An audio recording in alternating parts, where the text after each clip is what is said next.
This video is being recorded on my phone because I don't have a mic. This is also being edited on CAPCUT and will probably crash my phone multiple times, so wish me luck. Now on to the video. Let's get straight to the point, shall we? The Void's introduction in Diaries also introduced a very fascinating character, the Heart of Darkness. First seen in Season 1, Episode 57 of Minecraft Diaries, the Heart of Darkness is discovered by Aphmau upon the destruction of the house that Zane had been previously residing in. The house, upon further inspection, seems to be covered in the Void, most of it congregated in one specific spot. This is likely where Zane's experimentation with the Void occurred. Underneath the Void, there seems to be a sort of pocket dimension, one eerily similar to the one we see Aaron in My Treat Season 6, as well as in the minigame Saving Aaron from the Void.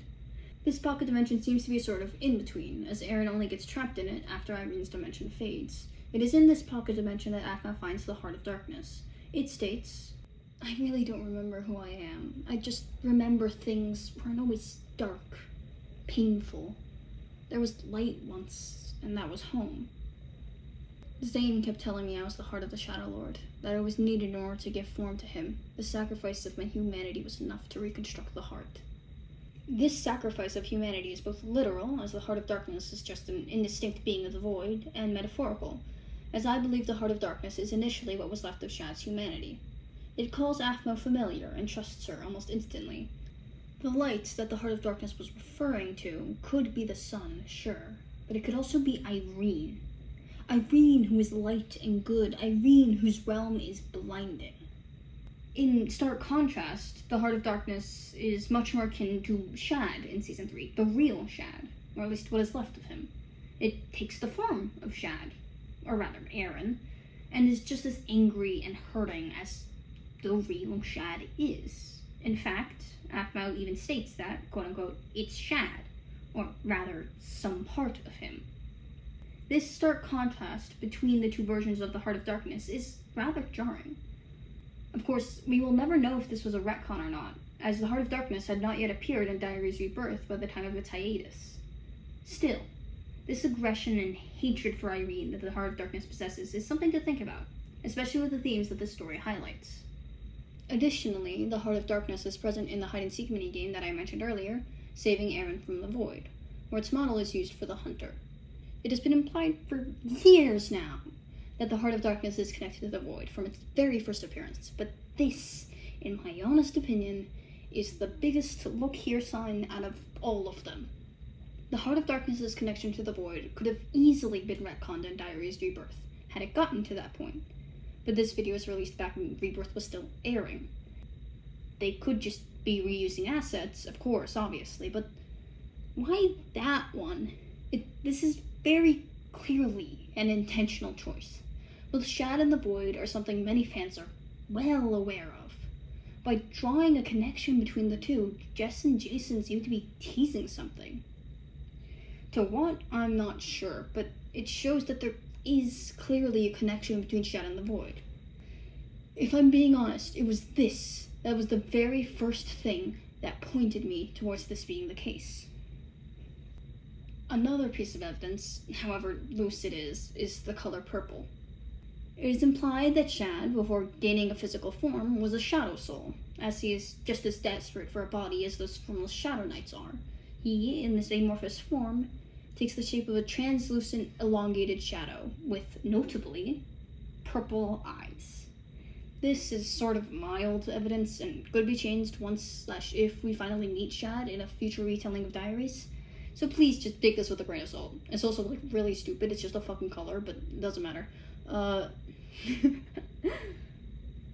Void, while not containing any purple in its actuality, thank fuck, is heavily associated with the color. Void is the color. Void is the color. Purple is the color Void burns, and the eyes of those consumed and controlled by the Void. Even the altar, a being seemingly created by the Void, has purple eyes. Additionally, the Void monster that appears in the One Last Time teaser with the wolf girl has purple eyes. Shad's eyes, when he takes the form of a shade, isn't the only time purple is used for him. The demonic broadsword, which is just as much Shad's sword as it is Aaron's, is also rather notably purple. The demonic broadsword, for those unaware, is very likely the most important sword throughout the entirety of the Aphverse. It is the only weapon that appears consistently. Eren wields it in Diaries, My Street, and Mermaid Tales. The fact that it belongs to Shad and MCD is likely mainly to further the familial connections between Shad and Eren, but the fact that every other Eren also possesses a sword despite not being related to Shad in any capacity is rather interesting in my opinion. To me, the demonic broadsword is just as much as a symbol for Eren as the bandana is, but instead of symbolizing masking like the bandana, it instead, to a certain degree, seems to symbolize violence. Addition, because I just rewatched episodes 32 and 33 of MCD Season 2 while writing the script, apparently Michael is also fucking connected to the Void too. In these 2 episodes, Michael takes Aphmau to his pocket dimension and sort of just keeps her there, and it looks a shit ton like the Void, and it also has lava and minor nether imagery. I knew Michael could fucking do that. He makes a probably fake version of the Irene dimension, considering A, the realm faded when Irene died, and B, the time dilation doesn't happen. But why the fuck does he have a fucking connection to the Void? Does it look like that because it's purple and black and those are his colors? Also, when Eren uses the Realmbreaker, at least I think it's the Realmbreaker because that's the fucking title of the episode, for the first time, the area which they are standing on looks exactly like Michael's pocket dimension, which we just stated looks eerily like the Void.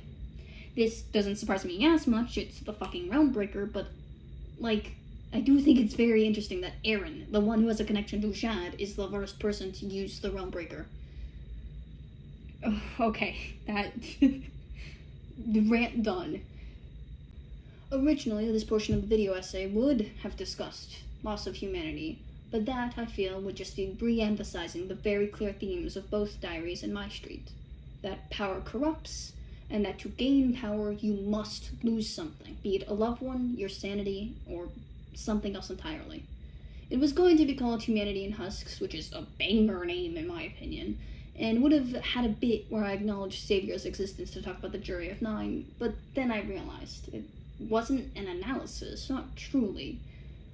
What I would have said in that original second section would have not tied the evidence I provided above, because it wasn't based on the evidence I provided above. It wasn't a conclusion of any sort, and it didn't make any sense.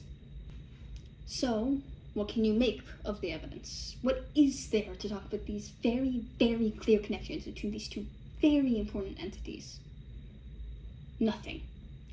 Or at least, not yet. Shad and the Void, despite all this, are very disconnected from one another. In the Soul series where Shad plays a major role, the Void only appears once. In Void Paradox, Shad isn't even mentioned, despite Lawrence being there. In My Street, Shad is a completely different character, a judge, and the Void has only truly been teased rather than explicitly shown as of the writing of the script. We physically cannot know what these parallels, this correlation, could possibly entail.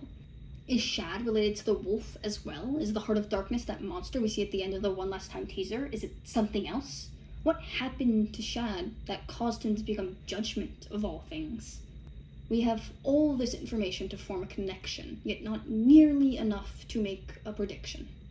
Right now, I think, all we have to do is wait.